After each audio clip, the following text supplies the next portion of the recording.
Ladies and gentlemen, Cowboys Nation, buckle up, because if you thought the drama in the NFC East was heating up, just wait until you hear this one. Imagine this: America's team, the Dallas Cowboys, with an offense that could light up AT&T Stadium like a Texas 4th of July fireworks show, but a defense that's been about as reliable as a screen door on a submarine. Yeah, that's the heartbreaking reality after Sunday's gut-wrenching slip-up against the Carolina Panthers. A game that had all the makings of a statement win turned into another what-if moment, and now head coach Brian Schottenheimer is out there, sleeves rolled up, playing therapist to his defensive coordinator. Folks, this is the kind of story that keeps you up at night, replaying those missed tackles in your dreams. But stick with me. We're gonna unpack it all, from the raw frustration to the silver linings and why this bumpy road might just forge a championship steel. Welcome to your Cowboys Fix. Let's dive in. First off, let's set the scene because you all lived it. But man, it stings fresh. The Cowboys head into Bank of America Stadium. Wait, no, this was at home, right? Scratch that. The ghosts of losses past haunted Jerry World as Carolina, a team that came in licking their wounds, somehow danced through our lines like it was a backyard barbecue. Final score: Panthers pull off the upset, 28-24, or whatever the exact dagger was. Point is, it was close enough to taste victory, but far enough to leave you pounding your remote. Dak Prescott, the gunslinger from Houghton, Louisiana, who grew up idolizing the silver and blue, he carved up the secondary for 320 yards and a couple of touchdowns, looking every bit the franchise quarterback we signed that megadeal for. CeeDee Lamb, our Abilene phenom with hands like velvet gloves, snagged 10 catches for 120 yards, turning short slants into chunk plays that had the crowd roaring. And don't get me started on Ezekiel Elliott. Wait, is Zeke still rumbling? Nah, but Rico Dowdle stepped up, grinding out those tough yards like Emmitt Smith in his prime. Back when the triplets ruled the 90s and Super Bowls 30 and XXX, I felt like yesterday. But here's the heartbreak, the part that turns excitement into exasperation: the defense. Oh boy, where do I even start? They let Bryce Young, yes, that Bryce Young, thread the needle for 250 yards and 3 scores, like he was auditioning for a highlight reel. Sacks: 1, maybe, if we're lucky. Tackles for loss? Vanished like the Cowboys' playoff hopes in some years past.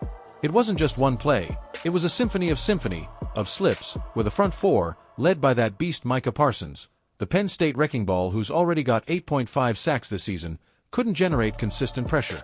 Parsons, with his Penn State pedigree and that relentless motor, he was flying around like a man possessed, but even he couldn't drag the unit to respectability alone.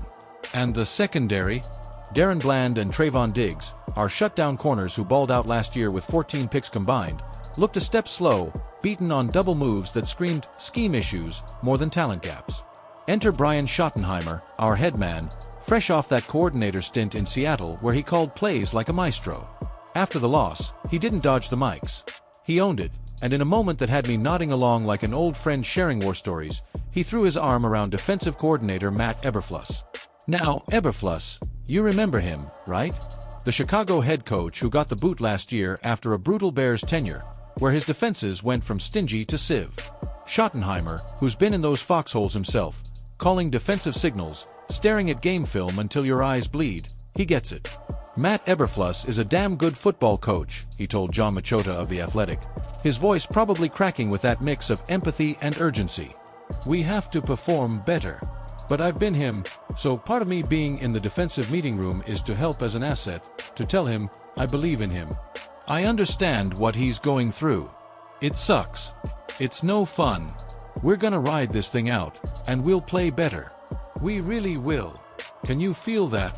That's not just coach speak. That's a brother-in-arms rally cry, the kind that echoes back to the days when Tom Landry paced the sidelines in that fedora, turning underdogs into legends. Now, let's pump the brakes and zoom out for some real talk, because as passionate as we are about this team, impartiality demands we dissect why this defense feels like it's sleepwalking through a nightmare. Tactically, it's a mismatch waiting to explode. Schottenheimer's installed a 3-4 base scheme, heavy on those edge rushers like Parsons and DeMarcus Lawrence, who's nursing that nagging back issue but still flashed with a strip sack that almost flipped the script.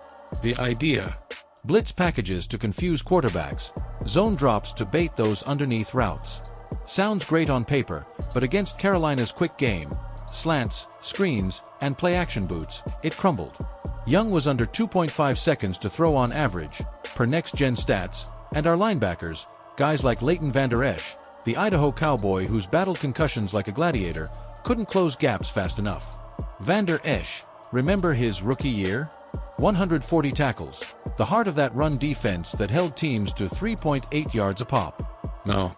It's 5.2 yards per carry allowed, league worst in the red zone. Draft.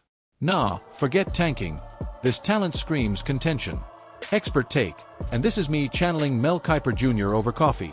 If the D clicks, we're NFC champs, Staubach-style comeback in the big dance.